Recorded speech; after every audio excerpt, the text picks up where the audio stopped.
Good morning. I hope that everyone is doing well today. And today we are going to be reading through Chapter 7 and Chapter 8 of Animal Farm by George Orwell. If this is your first time watching live, we are not just going to be reading, we're going to be stopping and talking about words that could be interesting for you if you're learning English, or phrases that maybe wouldn't be so clear to you if English is not your first language. So it's not just that we're going to be reading through. We're going to stop and talk about interesting words and phrases. So if you're watching this live, then... I'm sorry, I'm trying to adjust the music. I think this is a little bit too loud, but now I don't see which one am I playing here. Nope, that's not it. Oh no. Okay, well, so if you're watching this live, I want to encourage you to ask questions.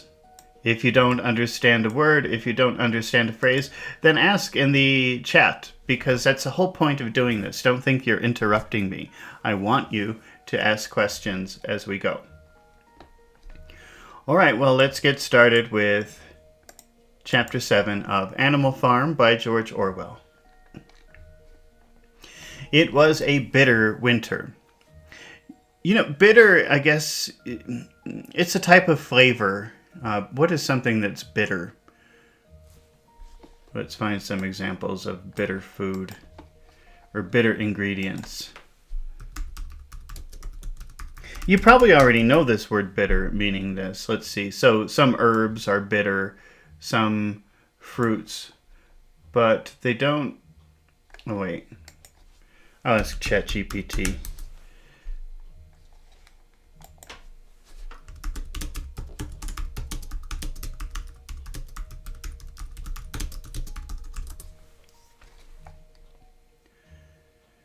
Kale, Brussels sprouts, arugula. Lettuce is kind of bitter usually. Olives are kind of bitter.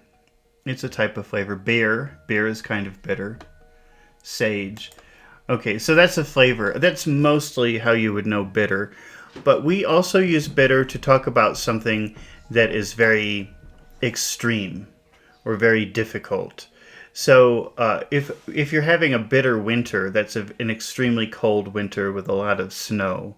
A very uncomfortable, extreme winter. And that's what it means here. It was a bitter winter. It doesn't mean that it tasted bitter, but that it was extremely cold, extremely uncomfortable. It was a bitter winter. The stormy weather was followed by sleet and snow. Sleet is a mixture of water and snow. So that happens a lot in the springtime when the ice is melting and the snow is melting. You get this horrible mixture. If you don't live in a cold climate, you don't know this. But you get this horrible mixture of snow and water. And when you step in it, it's very uncomfortable. And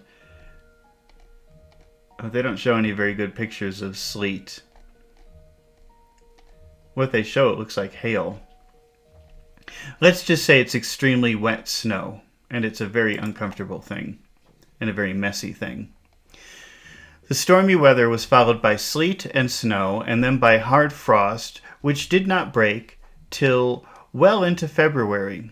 The animals carried on as best as they could with the rebuilding of the windmill, well knowing that the outside world was watching them, and the envious human beings would rejoice and triumph if the mill were not finished on time. Out of spite, the human beings pretended not to believe that it was Snowball who had destroyed the mill. They said that it had fallen down because the walls were too thin. The animals knew this was not the case. Still, it had been decided to build the walls 3 feet thick this time, instead of 18 inches thick as before, which meant collecting much larger quantities of stone. For a long time, the quarry was full of snowdrifts, and nothing could be done. Some progress was made in the dry, frosty weather that followed, but it was cruel work, and the animals could not feel so helpful about it as they had felt before. Hopeful. The animals could not feel so hopeful about it as they had before. They were always cold, and usually hungry as well. Only Boxer and Clover never lost heart. To lose heart means to lose your hope, to lose your inspiration. So all of the animals were tired. They were working very hard. But not... who was it? Boxer and Clover. They never lost heart. They still had that inspiration and hope inside of them. They believed 100% in what they were doing. Squealer made excellent speeches on the joy of service and the dignity of labor, but the other animals found more inspiration in Boxer's strength and his never-failing cry of, "I will work harder." In January, food fell short. That means that they didn't have enough to feed everyone. The corn ration was drastically reduced, and it was announced that an extra potato ration would be issued to make up for it.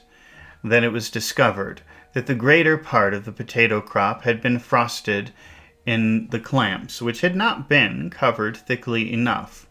The potatoes had become soft and discolored, and only a few were edible. For days at a time, the animals had nothing to eat but chaff and mangles. Starvation seemed to stare them in the face. It was vitally necessary to conceal this fact from the outside world. Emboldened by the collapse of the windmill, the humans were inventing fresh lies about the animal farm. Once again, it was being put about that all the animals were dying of famine and disease. Famine is when there's no food in the land. So everybody is dying because there's no food. So there were rumors of famine. There were rumors that on the farm there was no food and all the animals were dying. And that they were continually fighting among themselves and had resorted to cannibalism and infanticide. Cannibalism is when you eat your own kind. So if a human eats a human, that's a cannibal. And infanticide, when you see that word, that suffix C-I-D-E at the end of a word, that means that somebody is being killed. And then you can look at the front word and you can understand who is being killed. Homo means man, so homicide means killing a man. I guess femicide. Fem would be female, like a woman. Femicide would be killing a woman. I better look that up.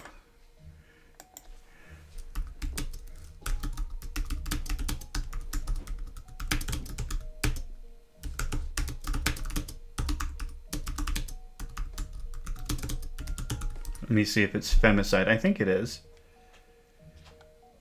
Yeah, it could be femicide, but when you say homicide, that means both men and women. It's just that word homo means man. Or patricide. Patra means parents. So if a child kills their parents, that's patricide. So infant, that means baby. So there were rumors of infanticide, rumors that they were killing the babies. So rumors that there was no food and everyone was dying, that's a famine. And rumors that of infanticide, rumors that they were killing babies.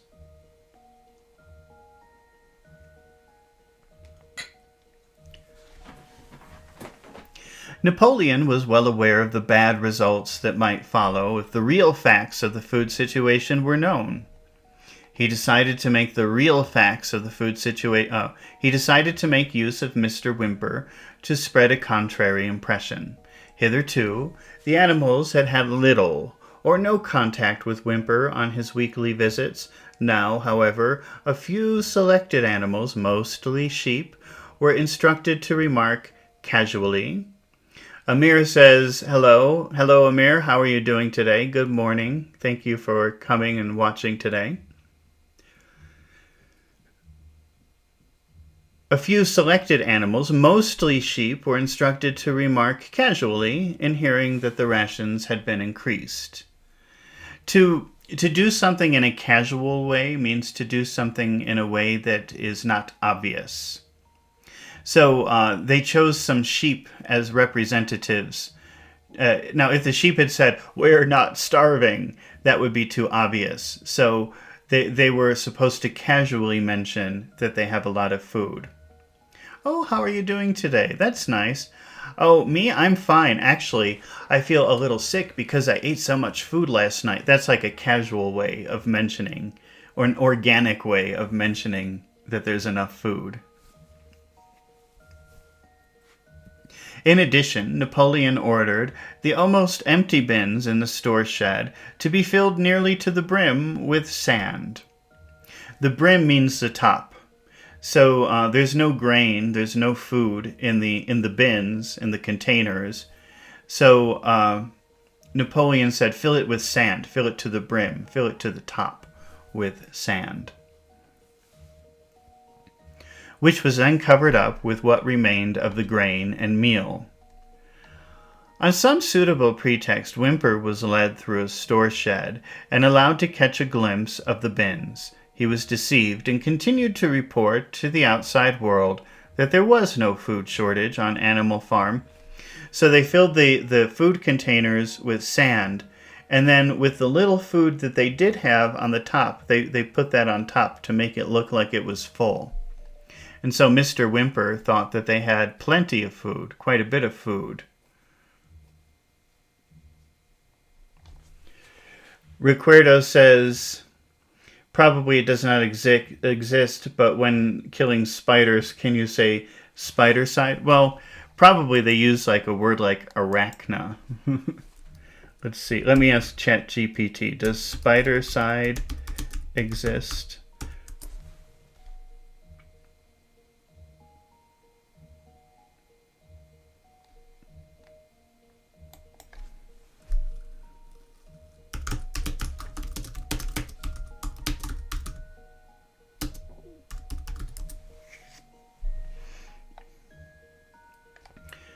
Yeah, probably arachnocide, if you wanted to get technical about it. Okay, let's see.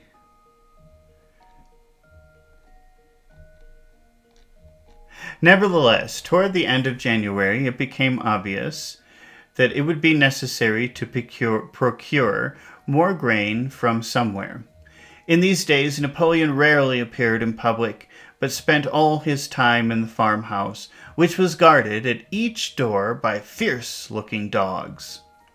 When he did emerge, it was in a ceremonial manner, with an escort of 6 dogs who closely surrounded him and growled. That's growling. That's a dog growling. If anyone came too near. Frequently, he did not even appear on Sunday mornings, but issued his orders through one of the other pigs, usually Squealer. On Sunday morning, Squealer announced that the hens who had just came in to lay again must surrender their eggs. Napoleon had accepted through Whymper a contract of 400 eggs a week. The price of these would pay for enough grain and meal to keep the farm going till summer. Till summer came on and the conditions were easier.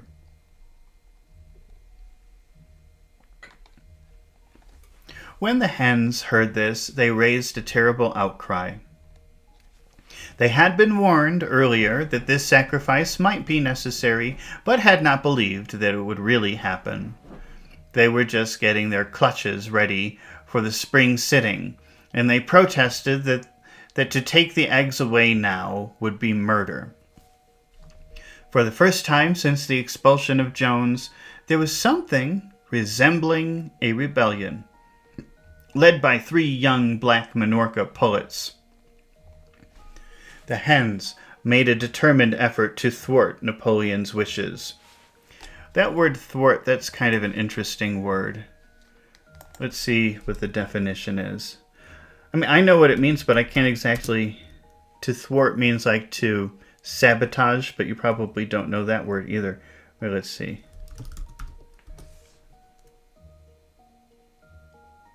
To prevent something from happening. to stop something, to try to stop something from happening. Let's see, what were they trying to thwart here? Led by 3 young black Minorca pullets, the hens made a determined effort to thwart Napoleon's wishes. So Napoleon wanted to take 500 eggs from the chickens, and these hens tried to stop him, tried to stop it from happening. Their method was to fly up into the rafters. The rafters of a building. Let's take a look at that for a minute. It's like the construction part of the roof.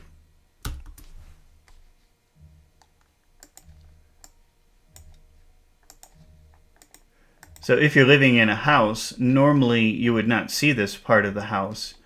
But in a barn, especially in a barn, they don't bother to cover this. So when you go into a barn, you can see this up at the top in the ceiling. These are the rafters.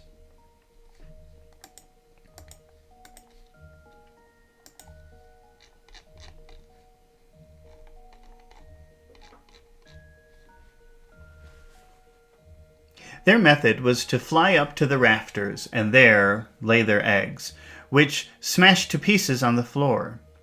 So to avoid Napoleon taking their eggs, they flew up to the rafters and they tried to put their eggs up there, but then the eggs fell and they were destroyed.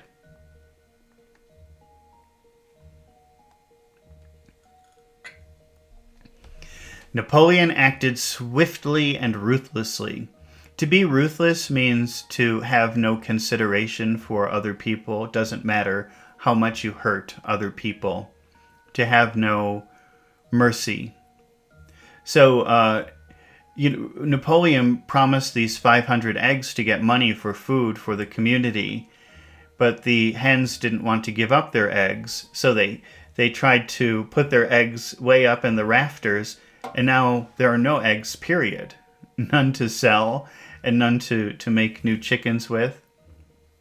He ordered the hens' rations to be stopped, and decreed any animal giving so much as a grain of corn to a hen should be punished by death. The dogs saw to it that these orders were carried out.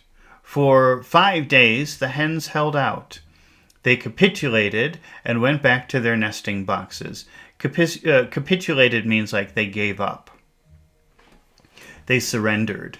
They capitulated and went back to their nesting box. 9 hens had died in the meantime. Their bodies were buried in the orchard, and it was given out that they had died of coccidosis. I don't know what that is. Maybe some kind of sickness. Coccidosis.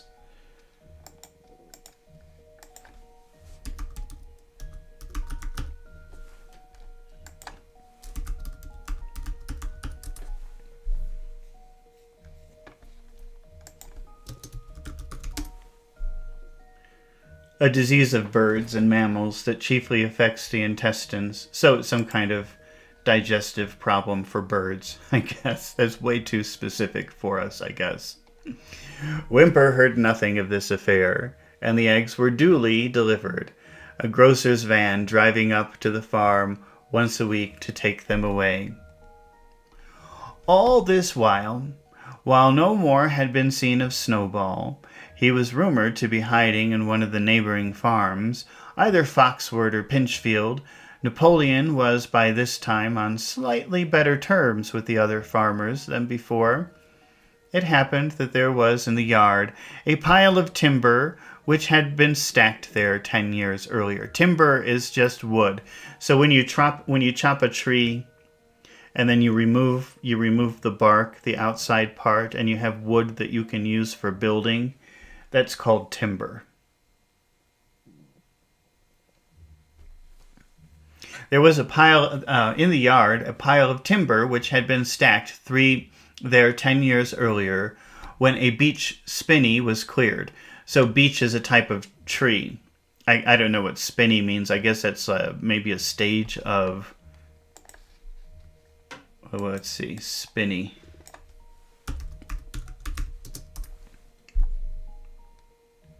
Small wood with undergrowth. So a birch spinney, I guess, would be like a group of birch trees, a very small group of birch trees. Maybe that was causing a problem on the farm. So they cut the trees, and then they kept the wood, so maybe they could use it to build something later, and that's why it's called timber.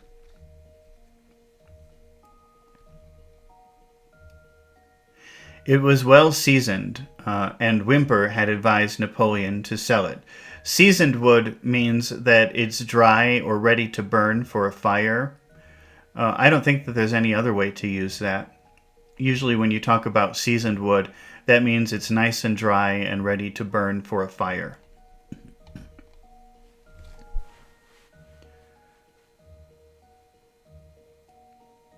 It was well seasoned, and Whymper had advised Napoleon to sell it.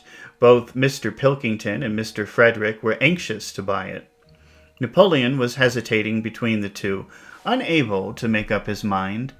It was noticed that whenever he seemed on the point of coming to an agreement with Frederick, Snowball was declared to be in hiding at Foxwood, while when inclined toward Pilkington, Snowball was said to be in Pinchfield. So Snowball was an animal that ran away, was exiled. No, actually he was exiled. I think he was one of the leaders of the Animal Rebellion, but then they got into a fight. Snowball and Napoleon got into a fight, and Snowball was exiled. And both of the neighboring farms want that wood. But when one farmer says, okay, you sell the wood to me, the other farmer says, no, they're keeping Snowball over there. Don't sell that wood to him. So he doesn't know who to sell it to. He doesn't know who to believe.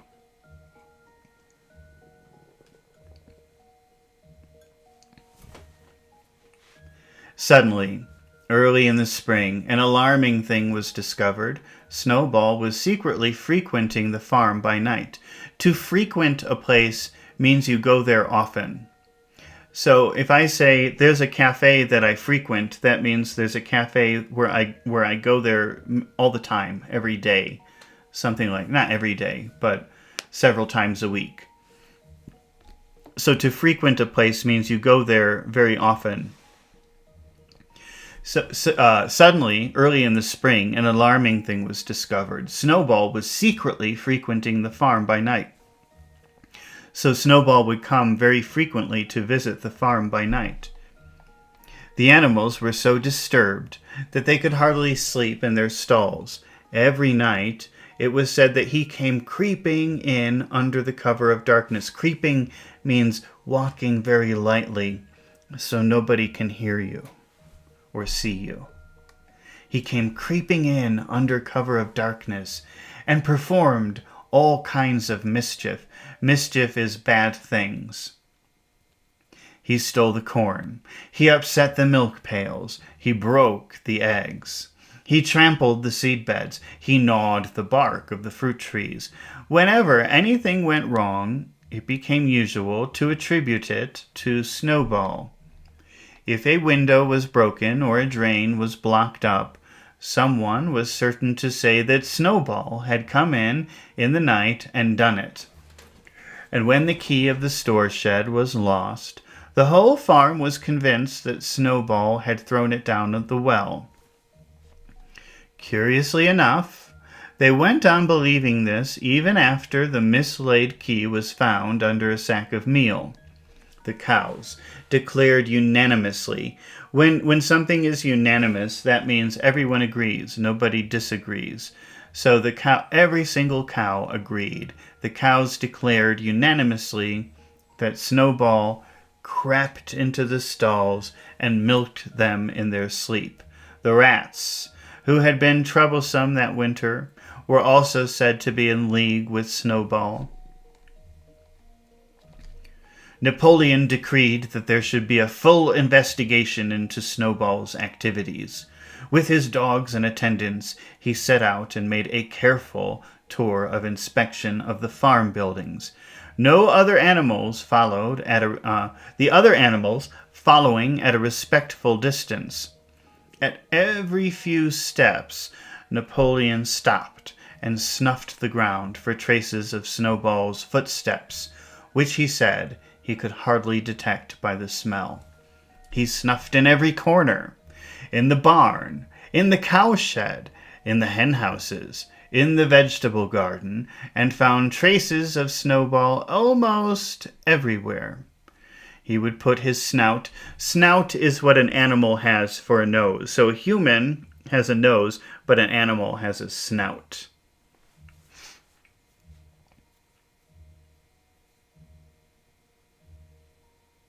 He would put his snout to the ground, give several deep sniffs, exclaim in a terrible voice, "Snowball has been here. I can smell him distinctly." Oh boy, that's hard to pronounce. Tansenden? Did I say that? Is that close? Tansenden? Tansenden says, "Good job. Thank you, Tansenden." I can smell him distinctly. And at the word Snowball, all the dogs let out blood-curdling growls. Do you know, if you have milk and you leave it in a warm place for several days, it will become sour and little hard pieces will form. And this is called curdled milk. So curdling is when milk goes bad because it's warm, because it reacts with the environment, and you can't drink it. You can't really use it. Well, actually, you can use it for some things. For example, cheese curds. They've become a very popular thing, which is, you have milk and then you put some kind of thing in it like vinegar or lemon, and then it separates the water from the hard part. And the result, I believe, the result is cheese curds. It's like the beginning of cheese, the solid part of the milk. So that's what curdling is. It's like this separating. But usually when you hear that word curdle, it means like something is bad. You don't normally want something to be curdled unless you're making cheese. So curdled milk, you cannot drink that, or I wouldn't recommend that you drink it. Blood curdling is an expression, like that happens to your blood. It's an expression which means that, well, actually, let's find the official definition. Blood curdling. It's just an expression which means causing terror or causing horror. So when you hear these growls, that's what a dog does. If it's a blood-curdling growl, it makes you feel very scared. It curdles your blood. I don't know if that makes sense, but that's really what it means. Okay, I can smell him distinctly, and at the word Snowball, all the dogs let out blood-curdling growls and showed their side teeth. The animals were thoroughly frightened. It seemed to them as though Snowball were some kind of invisible influence, pervading the air about them and menacing them with all kinds of dangers. In the evening, Squealer called them together, and with an alarmed expression on his face, told them that he had some serious news to report. "Comrades," cried Squealer, making little nervous skips, "a most terrible thing has been discovered. Snowball has sold himself to Frederick of Pinchfield Farm, who is even now plotting to attack us and take our farm away from us. Snowball is to act as his guide when the attack begins. But there is worse than that. We had thought that Snowball's rebellion was caused simply by his vanity and ambition. To be vain means to be in love with yourself. So if they're accusing Snowball of being vain here, it means he loved himself so much he thought he could be the leader of the farm. So that's why he wasn't concerned about the safety and prosperity of the animals. He only did it to make himself look better because he's a very vain animal.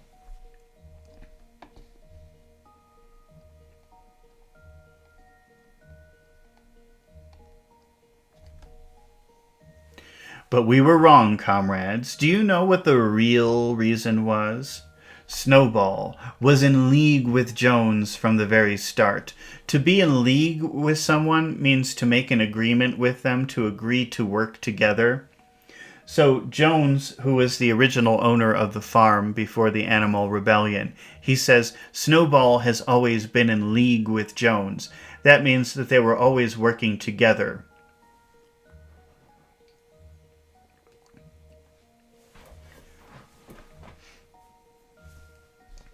It has been proved by documents which he left behind him, and which he only just discovered. To my mind, this explains a great deal, comrades. Did we not see for ourselves how he attempted, fortunately without success, to get us defeated and destroyed at the Battle of the Cowshed? The animals were stupefied. That means confused. Huh? What? Snowball cooperating in league with Jones? They were stupefied. They were confused. This was a wickedness far outdoing Snowball's destruction of the windmill. But it was some minutes before they could fully take it in. To take something in means to process it. So they heard the news, but it was too difficult to think about. So they were just stupefied. What? But after several minutes, it worked. The wheels in their heads started turning, and they started processing the information. They took it in. They all remembered, or they thought they remembered, how they had seen Snowball charging ahead of them at the Battle of the Cowshed, how he had rallied and encouraged them at every turn, and how he had not paused for an instant, even when the pellets from Mr. Jones's gun had wounded his back. At first, it was a little difficult to see how this fitted in with his being on Jones's side. So they're thinking back to the great battle of the Cowshed, and how brave Snowball was, and how he took bullets from the farmer's gun, and how he never once hesitated when attacking. And they said, that doesn't make sense. He can't be cooperating with Jones. But let's see, how do they rationalize this? Even Boxer, who seldom asked questions, was puzzled. Puzzled means confused. What? Huh? I don't understand. He lay down, tucked his forehoofs beneath him, shut his eyes, and with a hard effort managed to formulate his thoughts. I do not believe that, he said. Snowball fought bravely at the Battle of the Cowshed. I saw him myself. Did we not give him Animal Hero First Class immediately afterwards? So he was so brave during this battle, he received a special award from the other animals. And so, what's his name? Boxer. Boxer saying, I don't believe it. I do not believe that he was cooperating. He was in league with Jones. This was our mistake, comrade, for we know now, it is all written down in the secret documents that we have found, that in reality he was trying to lure us to our doom. Let's take a look at that word lure for a minute.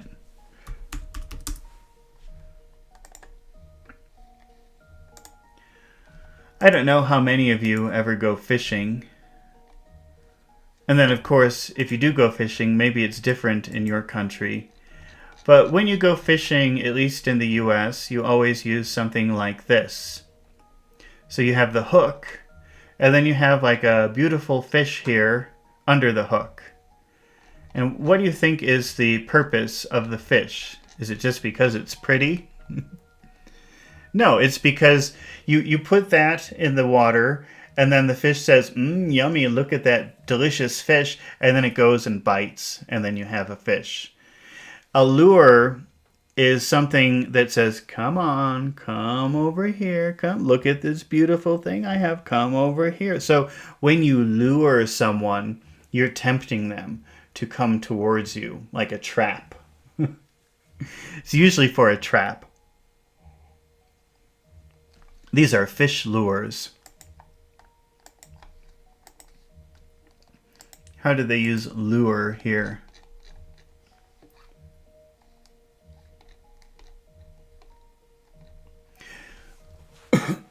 That was our mistake, comrade, for we know now, it is all written down in the secret documents that we have found, that in reality he was trying to lure us to our doom. So they're saying Snowball acted as an attractive trap. But in the right moment, he was going to lead them to something horrible. Lure us to our doom. But he was wounded, said Boxer. We all saw him running with blood.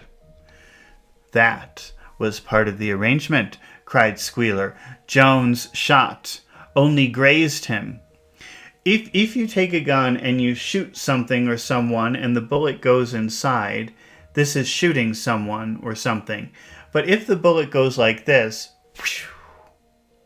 that's called a grazing. So if the bullet grazes you, it doesn't go inside of you. It just goes past you, maybe hurts you a little, but it doesn't go inside of you. Maybe it just hurts a little bit. That was part of the arrangement, cried Squealer. Jones's shot only grazed him. I could show you this in his own writing, if you were able to read it. The plot was for Snowball at the critical moment to give the signal for fight and leave the field to the enemy, and he very nearly succeeded. I will even say, comrades, he would have succeeded if it had not been for our heroic leader, Comrade Napoleon. Do you not remember how just at the moment when Jones and his men had got inside the yard, Snowball suddenly turned and fled, and many animals followed him? Do you not remember, too, that it was just at that moment when panic was spreading and all seemed lost, that Comrade Napoleon sprang forward with a cry of "Death to humanity!" and sank his teeth into Jones's leg? Surely you remember that, comrades, exclaimed Squealer, frisking from side to side. Now, when Squealer described the scene so graphically, when something is graphic, it has a very visual. It's a very visual thing. So a graphic description means the description is so visual, you can imagine every detail in your head. When Squealer described the scene so graphically, it seemed to the animals that they did remember it. At any rate, they remembered that at the critical moment of the battle, Snowball had turned to flee. Flee means run away. But Boxer was still a little uneasy. Uneasy means like uncomfortable, unsure. I do not believe that Snowball was a traitor at the beginning, he said finally. What he has done since is different, but I believe that at the Battle of Cowshed he was a good comrade. Our leader, Comrade Napoleon, announced Squealer, speaking very slowly and firmly, has stated categorically, comrade, that Snowball was Jones's agent from the very beginning. And yes, from long before the rebellion was ever thought of. Ah, that is different, said Boxer. If Comrade Napoleon says it, it must be right. That is the true spirit, comrade, cried Squealer. But it was noticed he cast a very ugly look at Boxer with his little twinkling eyes. He turned to go, and then paused, and added impressively, I warn every animal on this farm to keep his eyes very wide open, for we have reason to think that some of Snowball's secret agents are lurking among us at this moment. 4 days later, in the late afternoon, Napoleon ordered all the animals to assemble in the yard.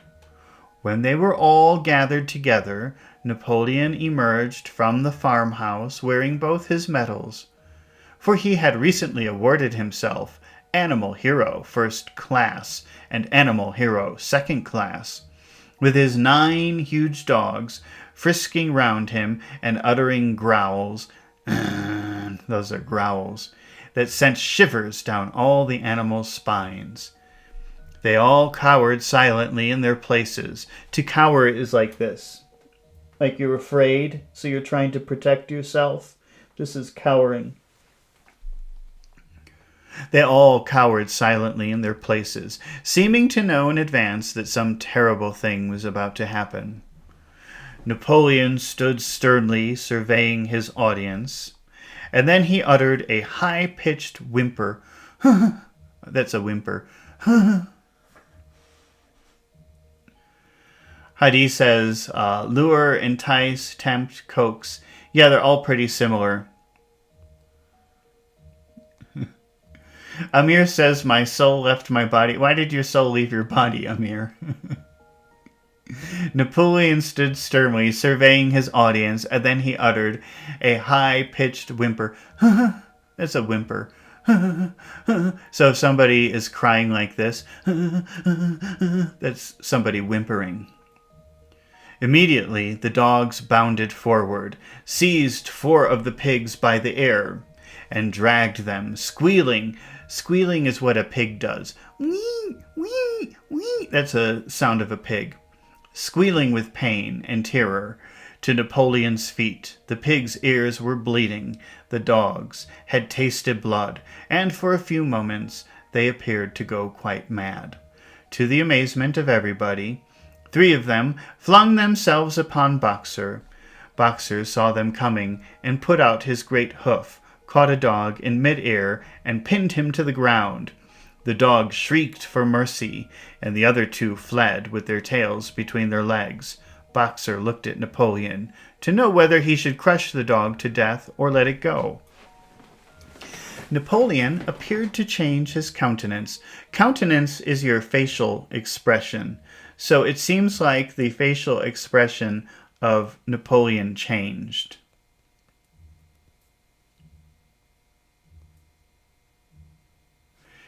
And sharply ordered Boxer to let the dog go.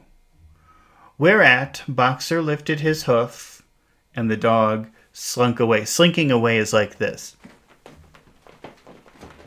That's slinking away. Bruised and howling. Presently, the tumult died down. Tumult is like chaos or commotion. The 4 pigs waited, trembling with guilt written on every line of their countenances. Remember, countenance is your facial expression. So their facial expression was guilt. Napoleon now called upon them to confess their crimes.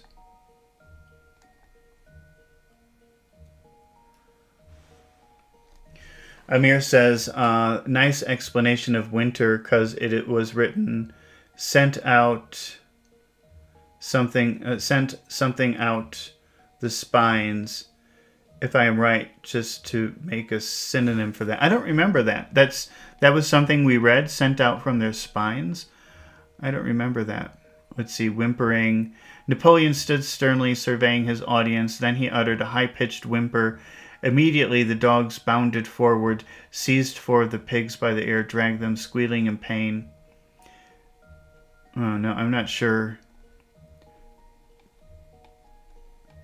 Or were you reading a definition of whimper from somewhere? Well, anyway, whimper is... Okay, presently the tumult died down, and the 4 pigs waited trembling with guilt written on every line of their countenances. Napoleon now called upon them to confess their crimes. They were the same 4 pigs that had protested when Napoleon abolished the Sunday meetings. Without any further prompting, they confessed that they had been secretly in touch with Snowball ever since his expulsion, and they had collaborated with him in destroying the windmill, and they had entered into an agreement with him to hand over Animal Farm to Mr. Frederick. They added that Snowball had privately admitted to them that he had been Jones's secret agent for years. When they had finished their confession, the dogs promptly tore their throats out, and in a terrible voice, Napoleon demanded whether any other animal had anything to confess. Oh, send shivers down your spine. Do you know that expression that something sends shivers down your spine? Shiver is this movement. Ooh. So if something sends shivers down your spine, this is your spine, that back line. But that means that you go like this. Ooh. It usually because you're scared or very excited about something. Whimpering is more about crying. It's a type of noisy crying. That's whimpering. And maybe you have shivers going up and down your spine when you're whimpering, but that's not the main point. Usually, send shivers down your spine is because something excited you or scared you. And then you imagine the person going, because shivering, if you've ever been to a really cold place, if you've ever been in extreme cold, you shiver, you shake, you make small movements because you're so cold. That's shivering. So shivering down your spine means you're doing this. So either usually because you're very excited or very scared. The 3 hens, who had been ringleaders in the attempted rebellion over the eggs, now came forward and stated that Snowball had appeared to them in a dream and incited them to disobey Napoleon's orders. They, too, were slaughtered. Slaughtering is how you kill an animal. Usually, it's with a knife. That's slaughtering an animal, slaughtering the pigs, slaughtering the cows. They, too, were slaughtered.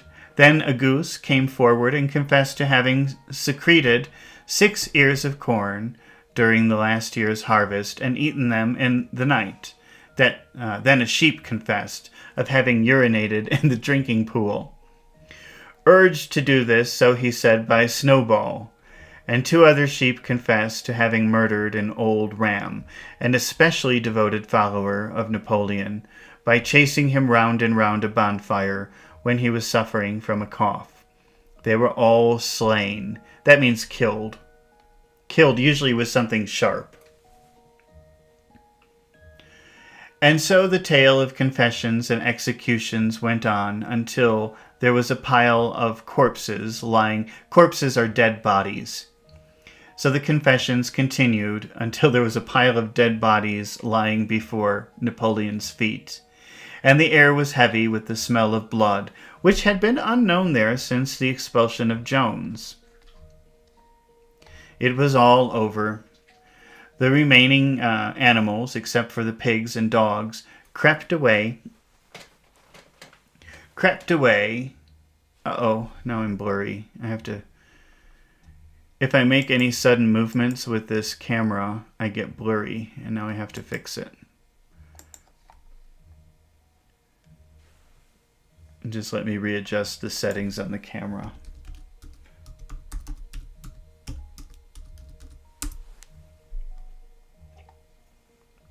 Okay.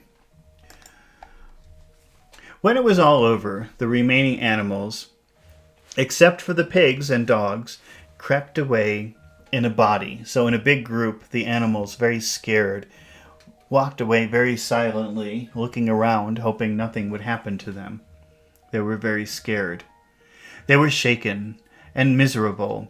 They did not know which was more shocking, the treachery of the animals who had leagued themselves with Snowball, or the cruel retribution they had just witnessed. In the old days, there had often been scenes of bloodshed, equally terrible, but it seemed to all of them that it was far worse now than it was happening among themselves. Since Jones had left the farm until today, no animal had killed another animal. Not even a rat had been killed. They had made their way onto the little knoll where the half-finished windmill stood, and with one accord they all lay down as though huddling together for warmth. Huddling means, we should take a look at that picture, huddle.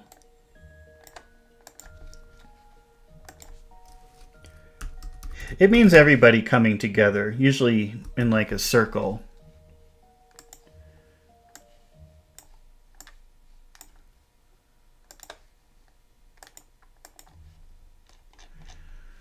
So you can see these penguins are huddled together. You see that large circle of penguins? Probably, I didn't know that penguins did this, but it's probably to keep warm. They all stay very close together. And this is huddling together.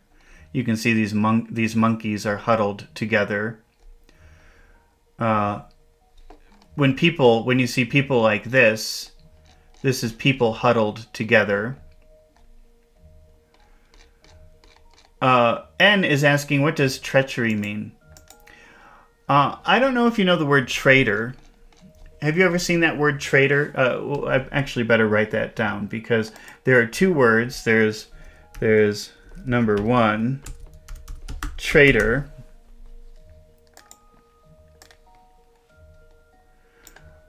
And then there's number two. They sound the same. In American English, they sound the same. They actually would sound different in the UK,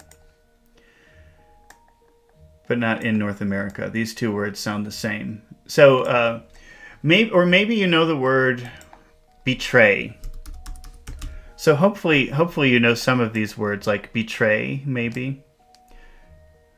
Betray is when you promise to do something, you promise to work with someone, and then you do the opposite. You become their enemy. So betray is kind of like when you promise to be someone's friend, or you're supposed to be someone's friend, but then you do something to cause something bad to them. You're not so imagine you have a brother or sister. You should always be very faithful to them and make sure nothing bad ever happens to them. But if you do something like tell the police, yeah, my brother robbed the bank, that's a betrayal. It's like it's like breaking a promise in a way. So it's doing something bad to someone, betraying someone. And so a treacherous person, you can see this word kind of moving in and out of. A treacherous person is someone that you should be careful of because they will do something bad to you. Be careful of him. He's treacherous. That means be careful of him. Eventually, he will do something bad to you. He will say that he's your friend, but then he will not act like a friend. So, can you see this word betray, treacherous, traitor? That's number one, traitor. In North America, it's pronounced like number two, traitor. So a traitor is a person, especially if you're talking about the military. So imagine a soldier is on one side of the fight, but then he decides to move to the other side of the fight. He is a traitor. And they say that Snowball is a traitor because he's supposed to be fighting with the animals, but eventually he chose the side of the humans. Snowball is a traitor. All right. Can you explain the word knoll? A knoll is kind of like a little hill.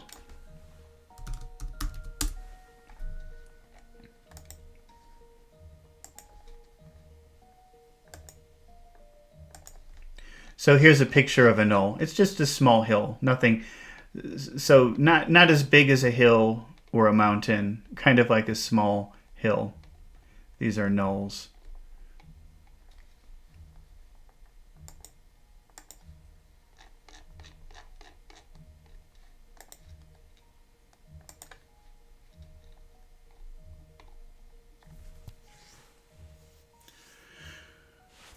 All right. So they had made their way to the little knoll, so a little hill, where the half-finished windmill stood, and with one accord, they all lay down as though huddling together for warmth. Clover, Muriel, Benjamin, the cows, the sheep, the whole flock of geese and hens, everyone indeed except the cat, who had suddenly disappeared just before Napoleon ordered the animals to assemble. For some time nobody spoke. Only Boxer remained on his feet. He fidgeted to and fro. Fidgeting, that's moving around. He fidgeted to and fro, swishing his long black tail against his sides and occasionally uttering little whinny of surprise. Finally said, "I do not understand it. I would not have believed that such things could happen on our farm. It must be due to some fault in ourselves. The solution, as I see it, is to work harder. From now onwards, I shall get up for a full hour earlier in the mornings." As he moved off at his lumbering trot and made for the quarry, having got there, he collected 2 successive loads of stone and dragged them down to the windmill before retiring for the night. The animals huddled about Clover, not speaking. The knoll, where they were lying, gave them a wide prospect across the countryside. Most of the animal farm was within their view, the long pasture stretching down to the main road, the hayfield, the spinney, the drinking pool, the plowed fields, where the young wheat was thick and green, and the red roofs of the farm buildings, with the smoke curling from the chimneys. It was a clear spring evening. The grass and bursting hedges were gilded by the level rays of the sun. Never had the farm, and with any kind of surprise, never had the farm, and with a kind of surprise, they remembered that it was their own farm, every inch of it their own property, appeared to the animals so desirable a place.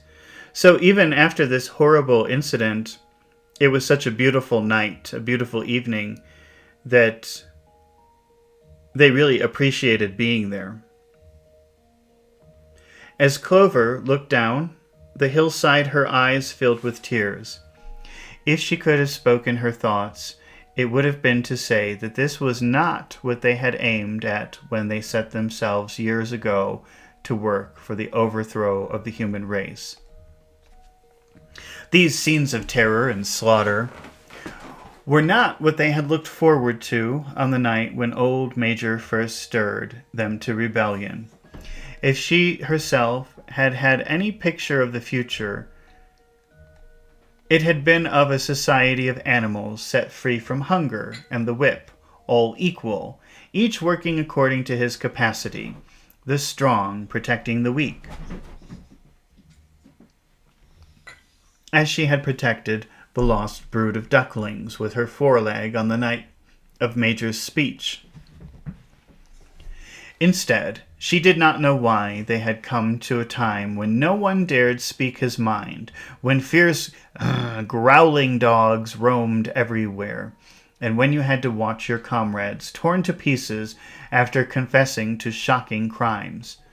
There was no thought of rebellion or disobedience in her mind. She knew, even as things were, they were far better off than they had been in the days of Jones, and that before all else it was needful to prevent the return of the human beings. Whatever happened, she would remain faithful, work hard, carry out the orders that were given to her, and accept that the leadership of Napoleon.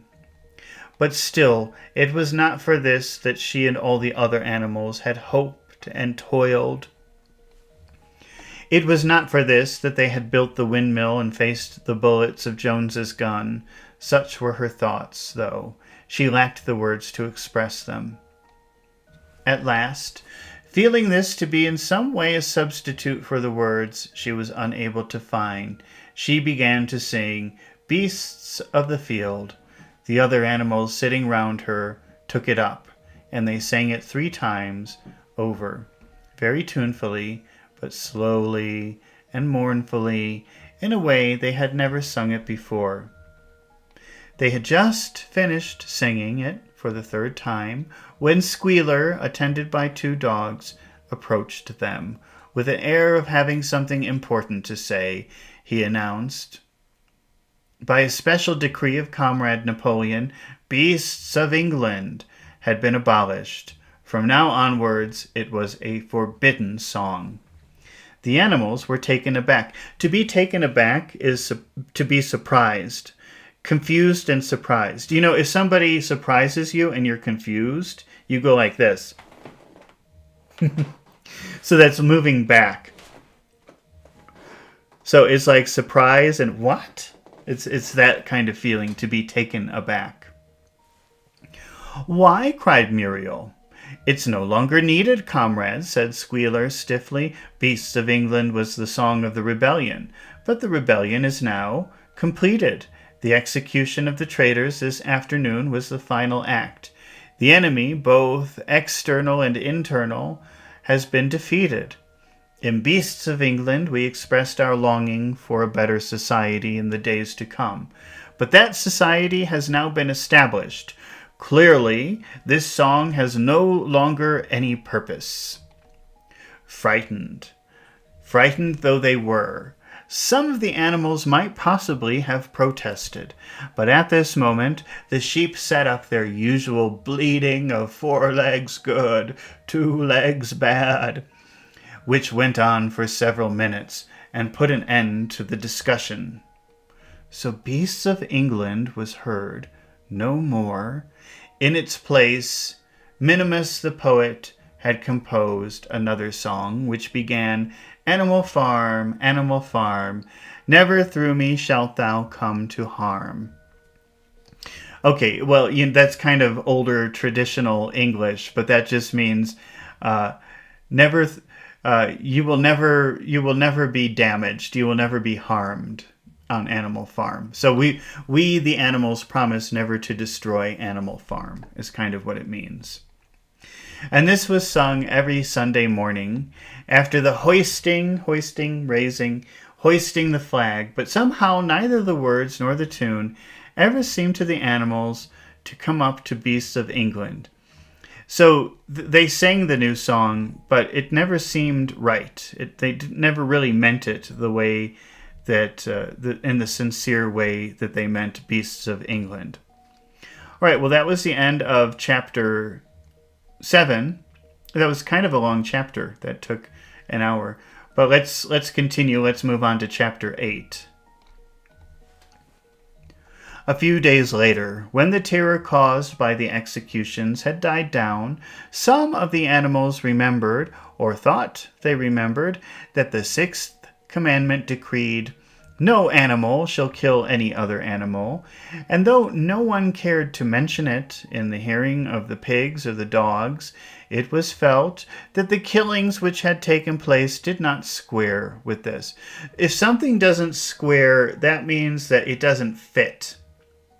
So if something doesn't, something about killing those animals didn't square with the other animals. So in other words, that what those actions did not fit with what they were feeling or thinking, or what they were taught.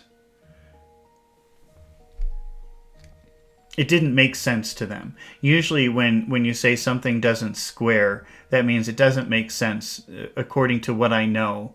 That doesn't make sense. And though no one cared to mention it in the hearing of the pigs or the dogs, it was felt that the killings which had taken place didn't square with this. It didn't make sense to them.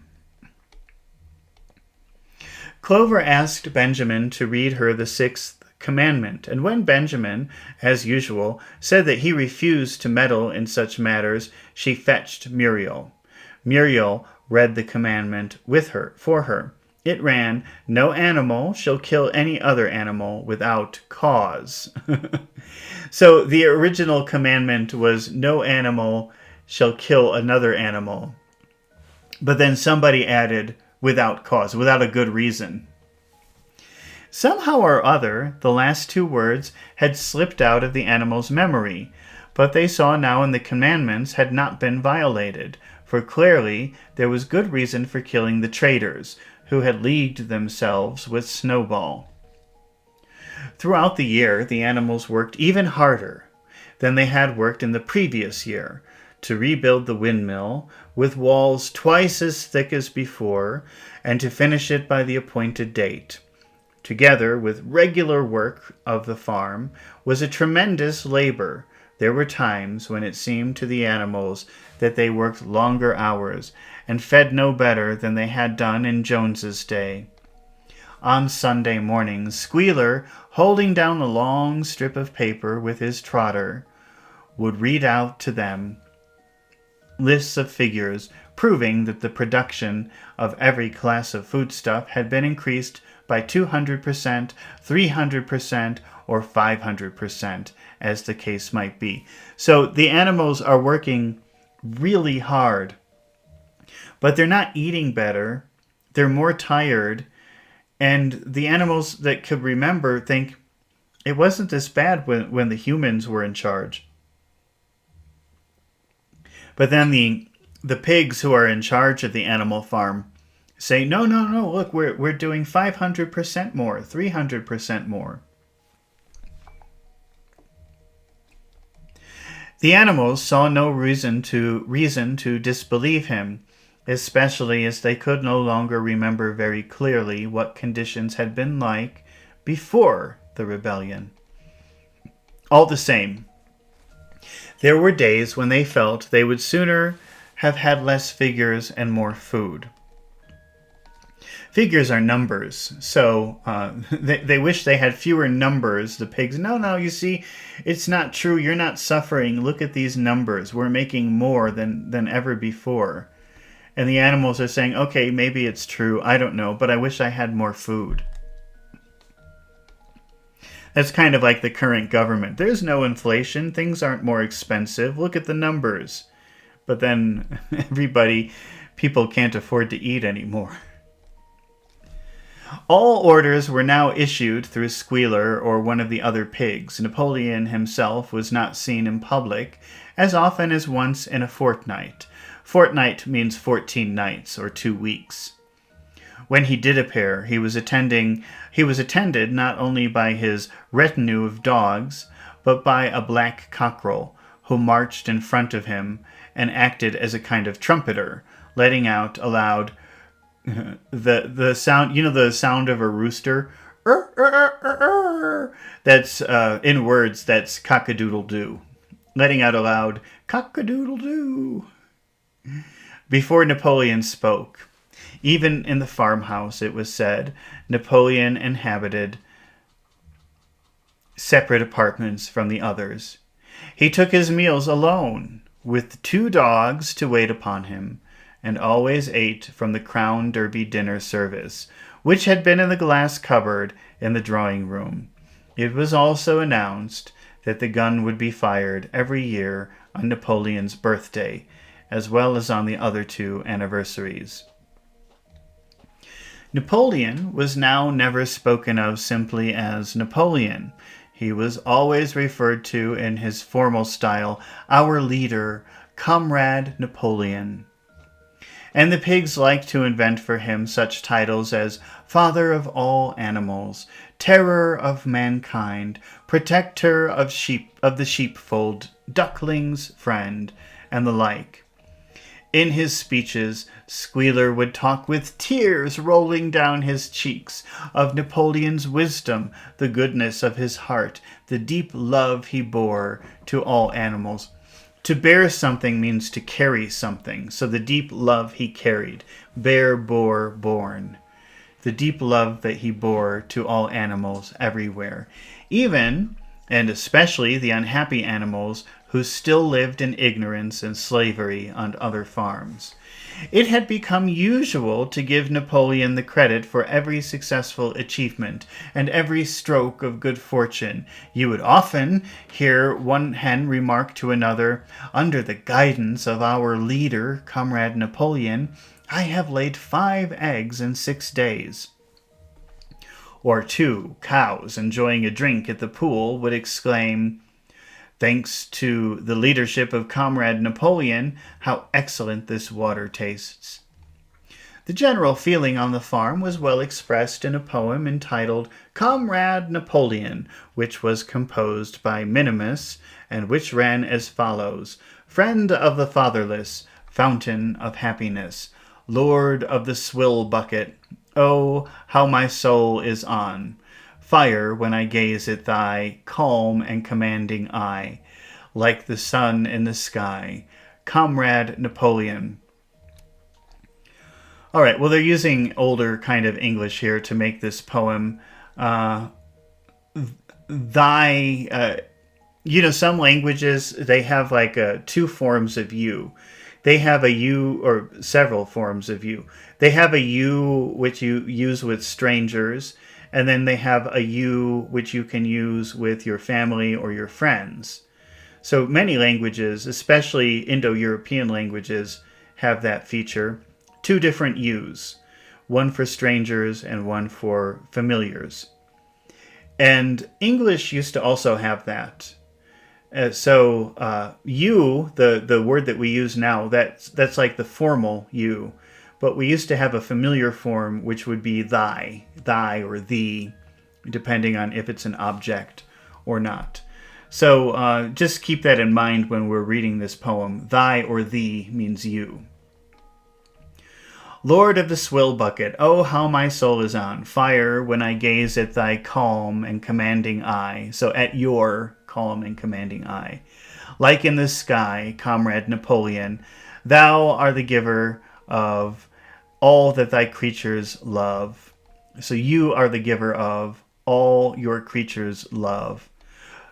Full belly twice a day, clean straw to roll upon. Every beast, great or small, sleeps at peace in his stall. Thou watchest over all, Comrade Napoleon. So you watch over everything, Comrade Napoleon. Had I a sucking pig, ere had grown as big, even as a pint bottle or as a rolling pin, he should have learned to be faithful and true to thee.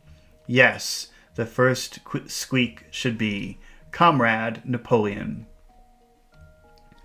Napoleon approved of this poem and caused it to be inscribed on the walls of the big barn at the opposite end of the 7 Commandments.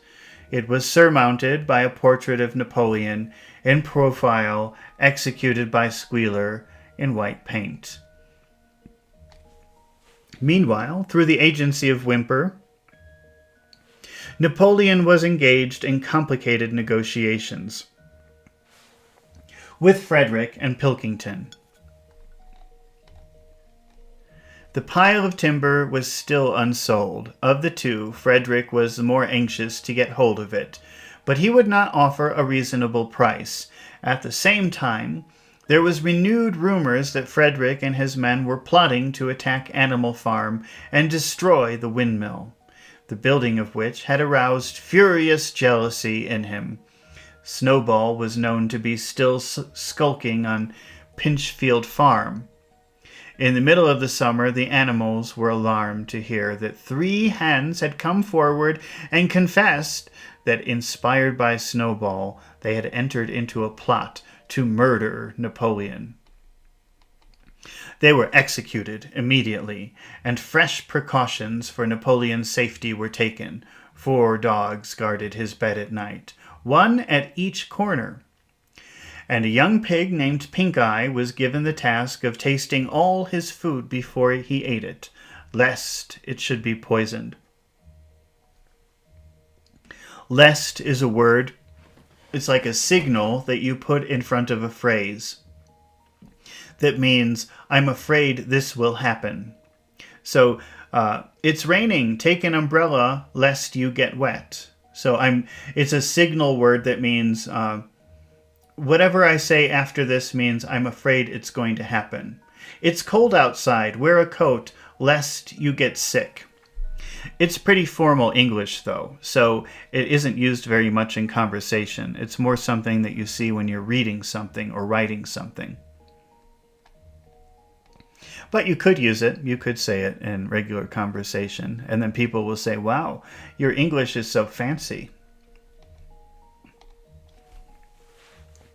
At about the same time, it was given out that Napoleon had arranged to sell the pile of timber to Mr. Pilkington. It was also going to enter into an irregular agreement for the exchange of certain products between Animal Farm and Foxwood. The relations between Napoleon and Pilkington, though they were only conducted through Whymper, were now almost friendly. The animals distrusted Pilkington as a human being, but greatly preferred him to Frederick, whom they both feared and hated. As the summer wore on, and the windmill neared completion, the rumors of an impending treacherous attack grew stronger and stronger. Treacherous here just means like dangerous. Frederick, it was said, intended to bring against them 20 men, all armed with guns, and he had already bribed the magistrates and police, so that if he could once get hold of the title deeds of Animal Farm, they would ask no questions. Moreover, terrible stories were leaking out from Pitchfield about the cruelties that Frederick practiced upon his animals. He had flogging is beating an animal, flogging an animal, repeatedly doing this. He had flogged an old horse to death. He'd starved his cows. He killed a dog by throwing it into the furnace. He amused himself in the evenings by making cocks fight with splinters of razor blade tied to their spurs. The animals' blood boiled with rage when they heard of these things being done to their comrades, and sometimes they clamored to be allowed to go out in a body and attack Pinchfield Farm, drive out the humans, and set the animals free.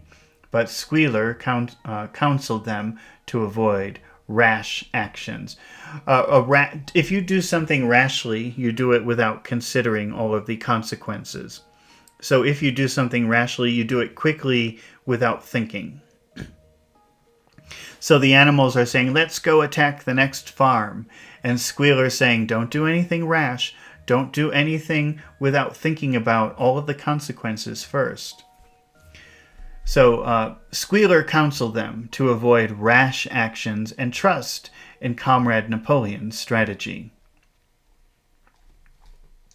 Nevertheless, feeling against Frederick continued to run high.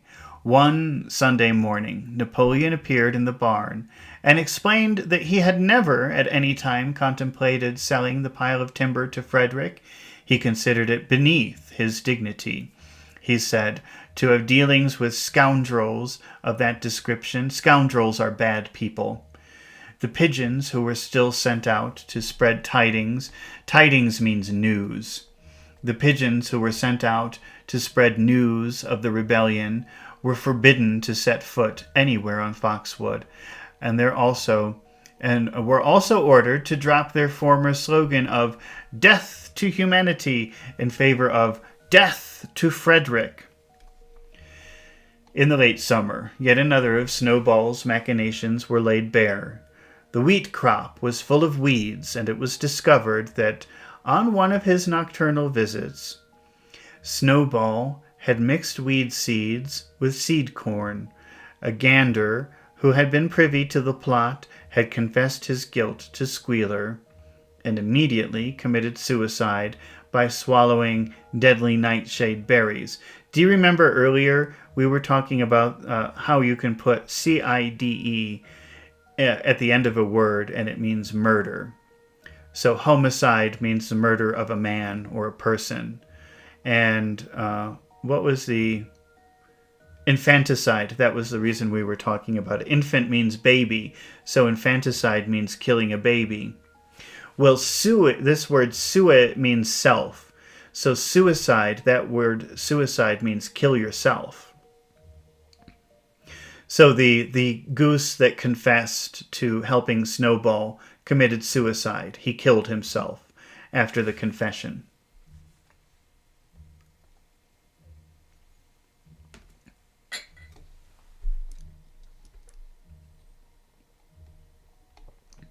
A gander who had been privy to the plot had confessed his guilt to Squealer and immediately committed suicide by swallowing deadly nightshade berries.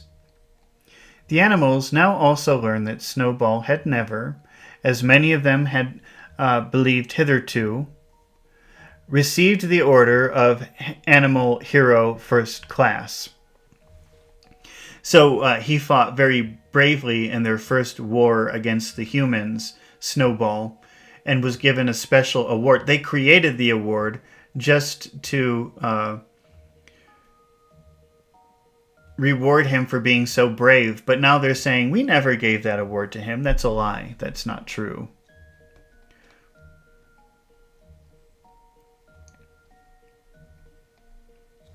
This was merely a legend, which legend means story. This was merely a legend which had been spread some time after the Battle of Cowshed by Snowball himself. So far from being decorated, he had been censured for showing cowardice in the battlefield. Once again, some of the animals heard this with a certain bewilderment. Bewilderment means confusion. What? He wasn't brave? He never received a medal? They watched him receive the medal, so they're confused. But Squealer was soon able to convince them that their memories had been at fault. In the autumn, by a tremendous, exhausting effort for the harvest to be gathered at almost the same time, the windmill was finished. The machinery had still to be installed, and Whymper was negotiating the purchase of it, but the structure was completed. In the teeth of every difficulty, in spite of inexperience, of primitive implements, of bad luck, and Snowball's treachery, the work had been finished punctually. Punctually means on time. To the very day.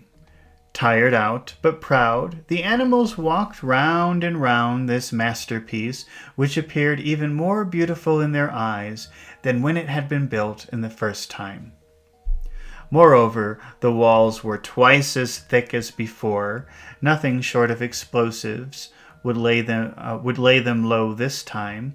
And when they thought of how they had labored, what discouragements they had overcome, and the enormous difference that would be made in their lives when the sails were turning and the dynamos running, when they thought of all of this, their tiredness forsook them, and they gamboled round and round the windmill, uttering cries of triumph. Napoleon himself, attended by his dogs and his cockerel, came down to inspect the completed work, and he personally congratulated the animals on their achievement and announced the mill would be named Napoleon Mill. 2 days later, the animals were all called together for a special meeting in the barn, and they were struck dumb. Remember, dumb means can't talk. Not so much in modern English, I guess, but to be struck dumb means they were hit with something, some kind of news or information that surprised them so much they had no words. They didn't know what to say. 2 days later, the animals were called together for a special meeting in the barn, and they were struck dumb with surprise when Napoleon announced that he had sold the pile of timber to Frederick. Tomorrow, Frederick's wagons would arrive and begin carting it away. Throughout the whole period of this seeming friendship with Pilkington, Napoleon had really been in secret agreement with Frederick. N is asking, forsake, what is the meaning? To forsake something is to abandon something. How was that used? So if we go back to that word, when they thought of... They finally completed the construction of the windmill, and it was a lot of hard work. And besides just building the windmill, they've been working very hard to grow food. So they've been working very long days for an extremely long time, and they're always tired. But suddenly, when the windmill was finished, they're celebrating. And it says their tiredness forsook them. That means their tiredness abandoned them. Their tiredness left them.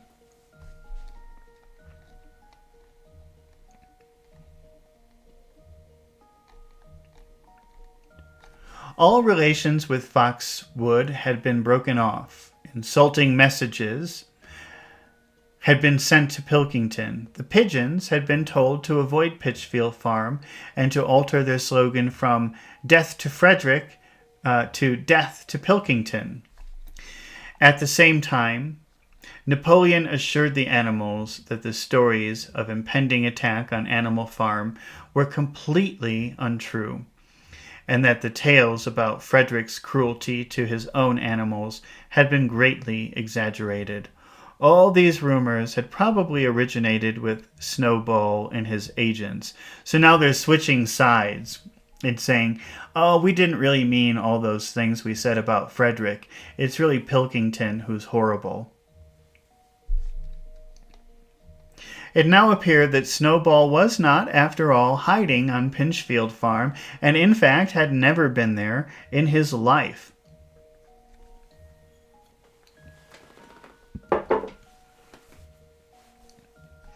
He was living in considerable luxury, so it was said, at Foxwood, and had in reality been a pensioner of Pilkington's for years past. The pigs were in ecstasies over Napoleon's cunning. To be cunning means to be very smart. By seeming to be friendly with Pilkington, and had forced Frederick to raise his price by 12 pounds. But the superior quality of Napoleon's mind, said Squealer, was shown in the fact that he trusted nobody, not even Frederick. Frederick had wanted to pay for the timber with something called a check, which, it seemed, was a piece of paper with a promise to pay written upon it. But Napoleon was too clever for him, and he had demanded payment in real 5-pound notes, which were to be handed over before the timber was removed. Already Frederick had paid up, and the sum he had paid was just enough to buy the machinery for the windmill. Meanwhile, the timber was being carted away at high speed. When it was all gone, another special meeting was held in the barn for the animals to inspect Frederick's banknotes. Smiling beatifically and wearing both his decorations, Napoleon reposed on a bed of straw on the platform, with the money at his side, neatly piled on a china dish from the farmhouse kitchen. The animals slowly passed, and each gazed his fill. So they took this money from... I've got dog hair on my face somewhere. It's making me itch. So they're very proud that they sold this lumber, this timber, to Frederick, and they put it on a beautiful dish in the farm. And Napoleon is laying there with the dish and the money on top, and all the animals are walking past and looking at the money and saying, "Wow, look at all that money." And Boxer put out his nose to sniff the banknotes, and the flimsy white things stirred and rustled in his breath. 3 days later, there was a hullabaloo. A hullabaloo is like a celebration or chaos. I think more like a commotion, like chaos. 3 days later, there was a terrible hullabaloo. Whymper, his face deadly pale, came racing up to the path on his bicycle, flung it down in the yard, and rushed straight into the farmhouse. The next moment, a choking roar of rage sounded from Napoleon's apartments. The news of what had happened sped round the farm like wildfire. The banknotes were forgeries. Frederick had got the timber for nothing. So the banknotes were not real. It wasn't real money. And he got the wood for free. Napoleon called the animals together immediately, and in a terrible voice pronounced the death sentence upon Frederick.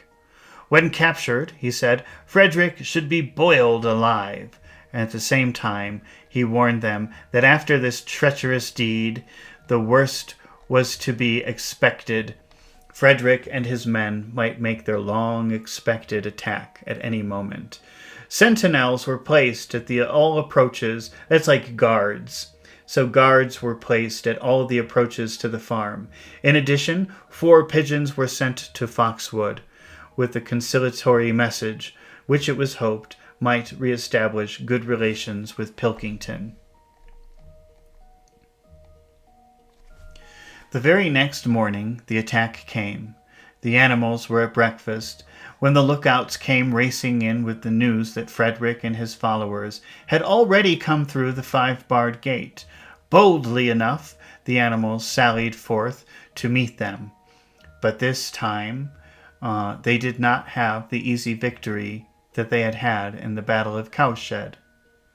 There were 15 men, with half a dozen guns between them, and they opened fire as soon as they got within 50 yards.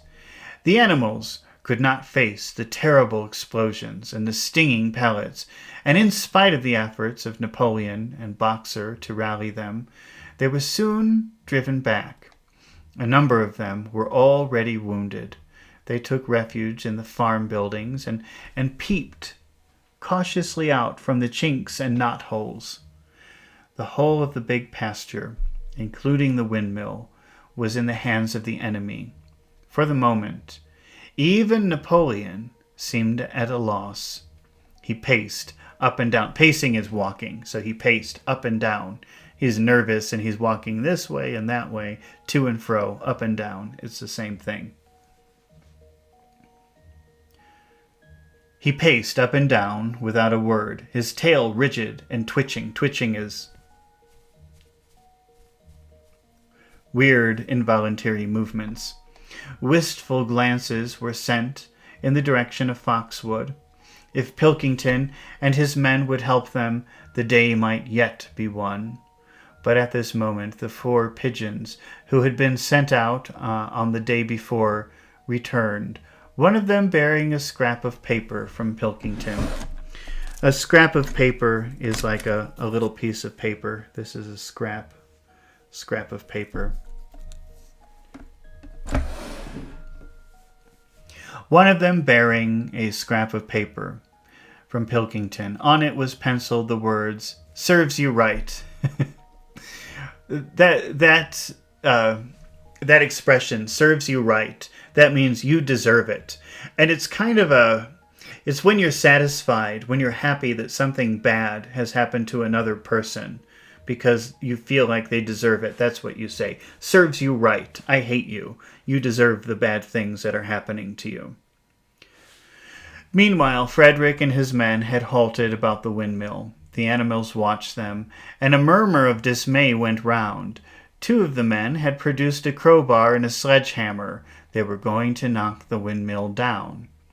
"Impossible!" cried Napoleon. "We have built the walls far too thick for that. They could not knock it down in a week." "Courage, comrades!" But Benjamin was watching the movements of the men intently. The 2 with the hammer and the crowbar were drilling a hole near the base of the windmill. Slowly, and with an air of almost amusement, Benjamin nodded his long muzzle. Again, muzzle, snout, muzzle, this is all this part of an animal, the mouth part of the animal. "I thought so," he said. "Do you not see what they're doing? In another moment, they're going to pack blasting powder into that hole." Terrified, the animals waited. It was impossible now to venture out of the shelter of the buildings. After a few minutes,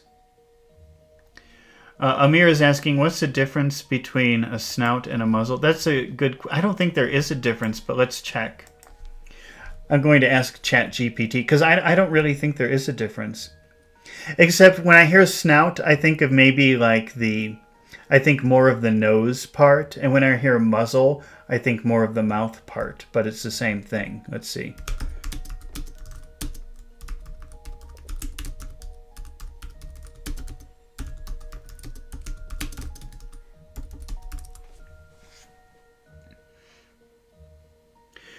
Well, ChatGPT says they're often used in the same way, but there are some differences. The snout, protruding nose, and mouth area of an animal. Muzzle can refer to the same protruding part of the animal's face as the snout, including nose and mouth. However, it specifically refers to a device placed over the mouth. Yeah, so I think if you're using the word muzzle, but there's really nobody would notice the difference. But I think snout is more common to call that part of the animal.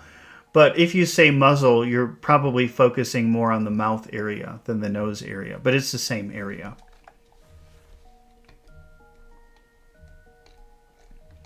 Oh, well, by the way, like if I look up a picture of muzzle, you'll see something like this. I don't know if you've seen this in your country, but sometimes you put something like this. Why do you think you would put something like this on a dog? That's to prevent them from biting people. And that's called a muzzle. And sometimes you use... somebody does this. He put his hand over his mouth. Like the murderer put the hand over the victim's mouth to muzzle him, to keep him from yelling or screaming. This is to muzzle someone. So when you see that word muzzle, you can think more about a mouth. And when you hear the word snout, you think more of a nose. Like if I say, he has a big snout, that's a funny way of saying he has a giant nose. A big snout.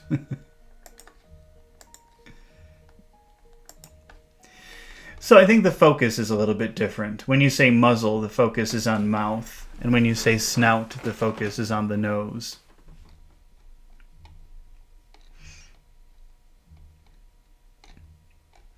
Terrified, the animals waited. It was impossible now to venture out of the shelter of the buildings. Then there was a deafening roar. The pigeons swirled into the air, and the animals, except Napoleon, flung themselves flat on their bellies and hid their faces. And when they got up again, a huge cloud of black smoke was hanging where the windmill had been. Slowly the breeze drifted away, and the windmill had ceased to exist. At this sight of the animals' courage returned to them.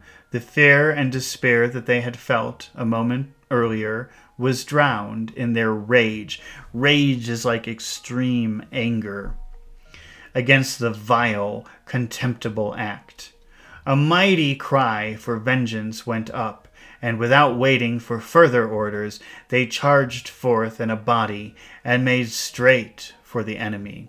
This time, they did not heed the cruel pellets. To heed something is to pay attention to something, and the pellets are the bullets. So the farmers are shooting at them, but they didn't heed the bullets. They didn't pay attention. They ignored being shot. They were so angry. This time they did not heed the cruel pellets that swept over them like hail.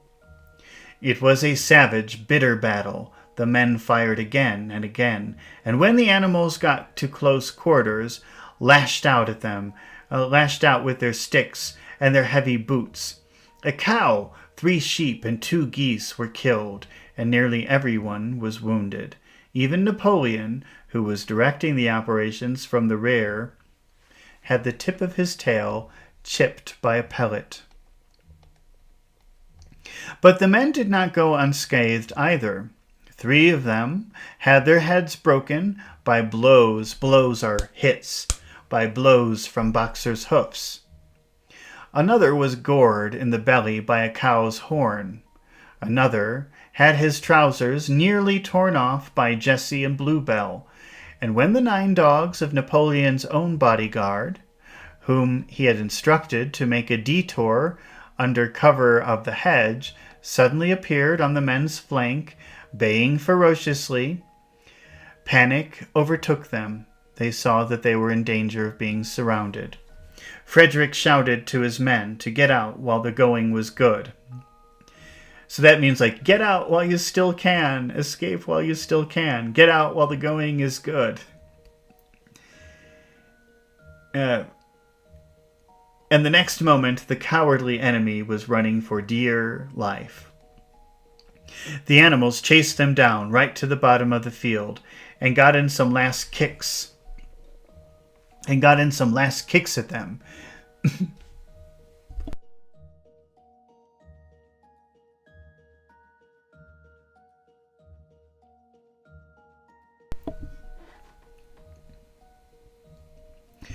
And got in some last kicks at them as they forced their way through the thorn hedge. They had won, but they were weary. Weary means very tired, and bleeding. Slowly, they began to limp back towards the farm. The sight of their dead comrades, stretched upon the grass, moved some of them to tears, and for a little while they halted in sorrowful silence at the place where the windmill had once stood. Yes, it was gone. Almost the last trace of their labor was gone. Even the foundations were partially destroyed. And in rebuilding it, they could not this time, as before, make use of the fallen stones. This time, the stones had vanished too. The force of the explosion had flung them to distances of hundreds of yards. It was as though the windmill had never been. As they approached the farm, Squealer, who had unaccountably been absent during the fighting, came skipping towards them, whisking his tail and beaming. Beaming is like a big smile. Beaming with satisfaction. And the animals heard from the direction of the farm buildings the solid booming of a gun. "What's that gun firing for?" said Boxer. "To celebrate our victory," cried Squealer. "What victory?" said Boxer. His knees were bleeding. He had lost a shoe and split his hoof, and dozens of pellets had lodged themselves in his hind leg. "What victory, comrade? Have we not driven the enemy off the soil, the sacred soil of Animal Farm? But they've destroyed the windmill. And we've worked on it for 2 years. What matter? We'll build another windmill. We build 6 windmills if we like, if we feel like it. You do not appreciate, comrade, the mighty thing that we have done. The enemy is in occupation of this very ground that we stand upon, and now, thanks to the leadership of Comrade Napoleon, we have won every inch of it back again." "Then we've won back what we had before," said Boxer. "That is our victory," said Squealer. They limped into the yard. The pellets under the skin of Boxer's legs smarted painfully. If something smarts, when you use the word smart as a verb, that means it hurts. So Boxer's legs smarted. That means Boxer's legs was giving him a lot of pain. He saw ahead of him the heavy labor of rebuilding the windmill from the foundations, and already in imagination he braced himself for the task. To brace yourself is to prepare yourself mentally. If you brace for something, imagine you're driving in a car with a crazy person. Maybe you're in a taxi cab and the taxi driver is very crazy. You brace yourself. You hold on to something during the ride. That's bracing yourself. So you can brace yourself mentally, meaning, you know, he's looking at the windmill, which is destroyed, and he's thinking, oh, I've got to work so hard now to rebuild this. He's bracing himself mentally, preparing himself for all of the hard work that he has to do.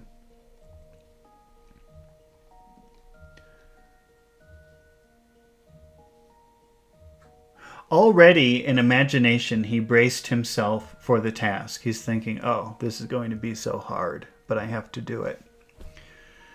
But for the first time, it occurred to him that he was 11 years old and that perhaps his great muscles were not quite what they had once been. But when the animals saw the green flag flying and heard the gun firing again, 7 times it was fired in all, and heard the speech that Napoleon made, congratulating them on their conduct, it did seem to them, after all, that they had won a great victory. The animals slain in the battle were given a solemn funeral. Boxer and Clover pulled the wagon which served as a hearse. A hearse is... it probably looks different in your country. So I can just show you what a hearse looks like, for example, in the US. A hearse is a vehicle that you use to carry a dead body to its final place. So these are hearses. So it's a way to carry a dead body to its final place, wherever that is.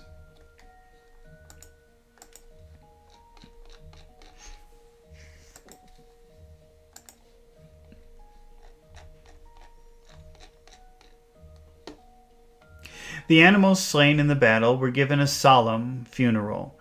Boxer and Clover pulled the wagon which served as a hearse, and Napoleon himself walked at the head of the procession. 2 whole days were given over the celebrations. There were songs, speeches, and more firing of the gun, and a special gift of an apple was bestowed. Bestow means given. A special gift of an apple was given to every animal, with 2 ounces of corn, and each bird 3 biscuits for each dog.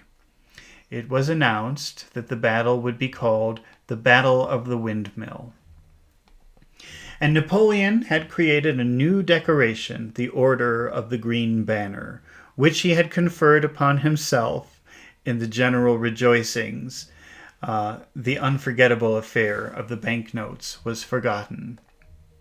It was a few days later that the pigs came upon the case of whiskey in the cellars of the farmhouse.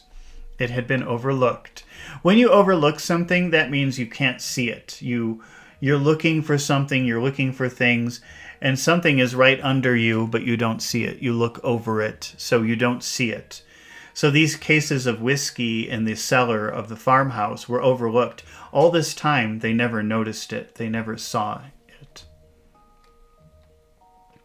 It had been overlooked at the time when the house was first occupied, and that night there came from the farmhouse the sound of loud singing, in which, to everyone's surprise, the strains of Beasts of England were mixed up. At about 9:30, Napoleon, wearing an old bowler hat of Mr. Jones, was distinctly seen to emerge from the back door, gallop rapidly round the yard, and disappear indoors again. But in the morning, a deep silence hung over the farmhouse. Not a pig appeared to be stirring. Stirring means moving. Nothing was stirring means nothing was moving. It was nearly 9 o'clock when Squealer made his appearance, walking slowly and dejectedly, his eyes dull, his tail hanging limply down behind him, and with every appearance of being seriously ill. He called the animals together and told them that he had a terrible piece of news to impart. Comrade Napoleon was dying. A cry of lamentation went up. Straw was laid down outside the doors of the farmhouse, and the animals walked on tiptoe, with tears in their eyes, as they asked one another what they should do if their leader were taken away from them. A rumor went out that Snowball had, after all, contrived to introduce poison into Napoleon's food. At 11 o'clock, Squealer came out to make another announcement. As his last act upon earth, Comrade Napoleon had pronounced a solemn decree. The drinking of alcohol was to be punished by death. By the evening, however, Napoleon appeared to be somewhat better. So he wasn't dying. He was just hung over. He drank too much alcohol. So at first they announced he's dying. And so these are like the stages of a person who drinks too much. They wake up in the morning, oh no, I'm dying. And by afternoon, I'll never drink alcohol again. So, but this is being, these feelings are being transferred or being, what is the word? Displaced, transferred, projected. His feelings are being projected onto the entire community. So first they announce your leader is dying. Next they announce nobody is ever to drink alcohol. By the evening, everything is okay, though.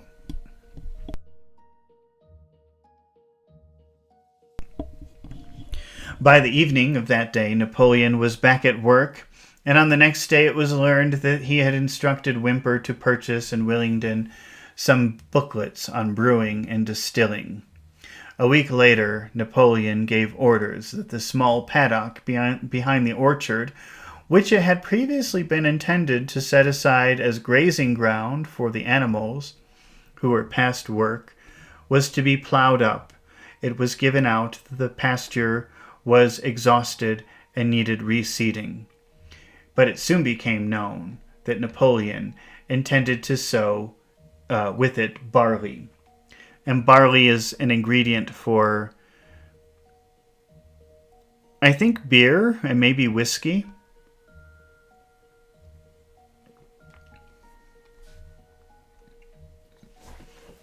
About this time, there occurred a strange incident which hardly anyone was able to understand. One night, about 12 o'clock, there was a loud crash in the yard, and the animals rushed out of their stalls. It was a moonlit night, at the foot of the end of the wall of the big barn, and there were 7 commandments, where the 7 commandments were written. And there by a ladder, broken in 2 pieces, Squealer, temporarily stunned, was sprawling. Sprawling is like this. Was sprawling beside it, and near at hand there lay a lantern, a paintbrush, and an overturned pot of white paint. The dogs immediately made a ring round Squealer and escorted him back to the farmhouse as soon as he was able to walk. None of the animals could form any idea as to what this meant, except old Benjamin, who nodded his muzzle with a knowing air and seemed to understand, but would say nothing. But a few days later, Muriel, reading over the 7 commandments to herself, noticed that there was yet another of them which the animals had remembered wrong. They keep adding things to these animal commandments. They had never thought the 5th commandment was, no animal shall drink alcohol. But there were 2 words that they had forgotten. Exactly the commandment read, no animal shall drink alcohol to excess. So they're changing, because Napoleon decided he liked to get drunk. So in order to avoid breaking the commandments, they've just added a couple of extra words. So instead of no animal shall drink alcohol, it's no animal shall drink too much alcohol. So that way he can continue drinking. All right, well, that was the end of chapter 8. So thank you, everyone who stayed and watched and asked questions. I really appreciate it. And I hope you come back when I read chapter 9 and 10. But that probably, let me just check. I don't think that I can do that until Thursday. I just want to look at my schedule. Yeah, so I won't be able to read chapter 9 and 10 until Thursday. So next Thursday at around this time, we will read chapter 9 and 10. All right, well, thank you, everybody, and I hope you have a good night or good day or whatever time it is around there. And I will see you on Thursday. So Amir says tomorrow. No, I can't tomorrow. Unfortunately, I'll be busy at this time. So it will have to be next Thursday. Maybe I'll like even schedule it so as a reminder that it's coming up. I'm pretty bad at making schedules like that, but I'll do that. And that way, hopefully you'll come back on Thursday at the same time. All right. Well, I'll see you next time. Goodbye.